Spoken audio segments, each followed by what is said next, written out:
नमस्ते दोस्तों, welcome to Ved's art sketches. आज मैं अनबॉक्स करने वाला हूँ ARRTX एक्रिलिक मार्कर्स का नया सेट जो अभी मुझे मिला है और मैं इसे टेस्ट करने के लिए बहुत एक्साइटेड हूँ। सबसे पहले इसकी पैकेजिंग देखें। यार कितना क्यूट और प्रीमियम लुक। और जैसे ही बॉक्स खोलते हैं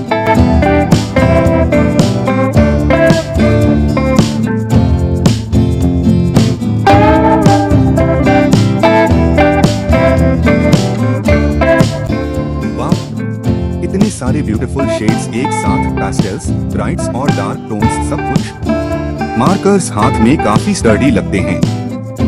टिप स्मूथ है और कलर नेम्स ऊपर दिए हुए हैं। एक्रिलिक मार्कर्स होने की वजह से ये ऑलमोस्ट हर सरफेस पर काम करते हैं, पेपर, कैनवास, वुड, ग्लास। अब जल्दी से रंग टेस्ट करते हैं।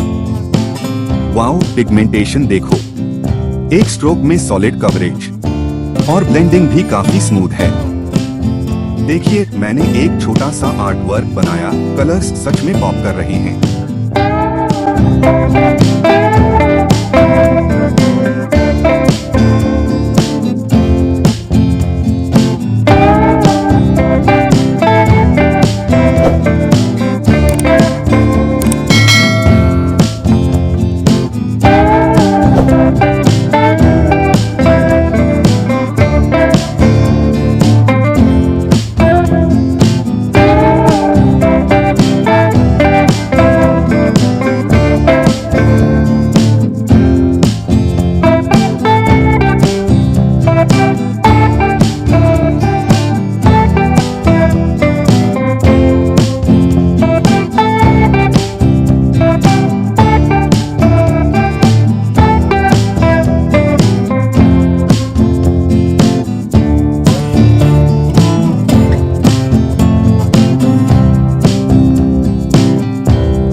ओवरऑल बात करूँ तो मार्कर्स सुपर वाइब्रेंट, स्मूथ और बिगिनर्स से लेकर प्रो आर्टिस्ट सबके लिए परफेक्ट हैं। इतना शानदार सेट भेजने के लिए थैंक यू @ARRTX।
अगर आपको ये अनबॉक्सिंग पसंद आए तो वीडियो को लाइक करें, चैनल को सब्सक्राइब करें और कमेंट में बताएं कि मैं अगले किस आर्ट प्रोडक्ट का रिव्यू करूं। मिलते हैं अगले वीडियो में। Thanks for watching.